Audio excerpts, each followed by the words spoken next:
आज की वीडियो कि प्रेगनेंसी के टाइम पे अगर उल्टी कम ज़्यादा होती है तो वो किस बात का संकेत है। तो क्या होता है कि सबसे पहले हमारा जी मचलाना शुरू हो जाता है, हमें थोड़ी सिम्टम्स जो आने शुरू हो जाते हैं वो इसलिए होते हैं क्योंकि जो प्रेगनेंसी जब हमें कंसीव हो जाती है तो प्रेगनेंसी हार्मोन जो होता है प्रोजेस्टेरोन हमारी बॉडी में धीरे धीरे वो इंक्रीज हो रहा होता है, बढ़ रहा होता है डेली का। तो उस वजह से क्या होता है कि हमें जो वॉमिट आना शुरू हो जाती है, हमारा जी मचलना शुरू हो जाता है, नोजिया की फीलिंग आती है, हमें फिर उल्टी भी आ जाती है। क्योंकि अगर प्रेगनेंसी के टाइम पे देखा जाए तो रफली 60 to 70% फीमेल्स ऐसी होती हैं, आप कह लीजिए कि जिनको वॉमिट होती ही होती है। और ये जो वॉमिट होती है ये 9वें हफ्ते से लेके 12वें हफ्ते तक होती है उल्टी, ठीक है। और जैसा कि मैंने आपको बताया ये इसी वजह से होती है, प्रेगनेंसी हार्मोन जो होता है प्रोजेस्टेरोन उसकी वजह से होती है।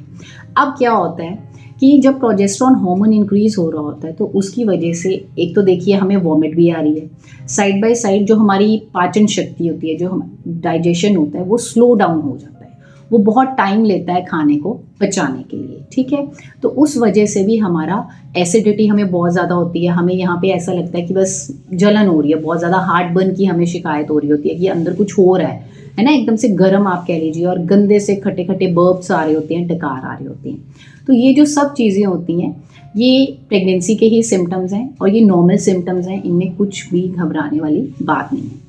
अब क्या होता है, कईयों को वॉमिट जो है वो कम होती है और कईयों को ज़्यादा हो जाती है, और या फिर कईयों को होती ही नहीं है। तो ये तीनों चीज़ें नॉर्मल हैं, इन तीनों चीज़ों में कोई भी घबराने वाली बात नहीं है कि उनको तो बिल्कुल ही कम है या फिर उनको तो बहुत ज़्यादा हो रही है या फिर किसी को हुई ही नहीं है तो मेरे को तो ऐसे हो रहा है, तो कहीं कोई प्रॉब्लम वाली बात तो नहीं है। तो ऐसा कुछ नहीं है, ये परफेक्टली चीज़ ठीक है, क्योंकि ये धीरे धीरे, जैसे कि मैंने आपको बताया, 9वें हफ्ते से लेके 12वें हफ्ते तक होती है और उसके बाद आराम से धीरे धीरे अपने आप कम हो जाती है, 3rd मंथ के बाद इवन बंद ही हो जाती है। और अगर कईयों को होती भी है तो वो एंड में जाके होती है, वो भी थोड़ी बहुत होती है, वो भी क्यों, क्योंकि जब उनको हार्ट बर्न की बहुत ज़्यादा, एसिडिटी की बहुत ज़्यादा प्रॉब्लम हो जाती है, शिकायत हो जाती है। अब आपने इन चीज़ों का कैसे ध्यान रखना है कि आपको डिहाइड्रेशन ना हो। सबसे पहली चीज़, आपका वाटर इनटेक क्या होना चाहिए। आपको ज़्यादा से ज़्यादा पानी पीना है, कम से कम दिन का 3 लीटर पानी पीजिए। सेकेंड चीज़, आपको रात को सोते टाइम, जब हम रात को सोने जाते हैं, खाना खाते हैं उससे पहले,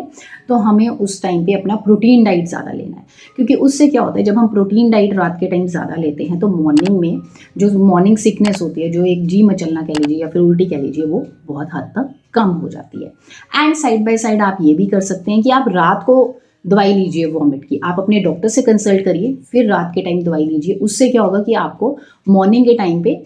वॉमिट नहीं आएगी, क्योंकि मैक्सिमम फीमेल्स जो हैं उनको मॉर्निंग के टाइम पे ही उल्टियाँ ज़्यादा होती हैं।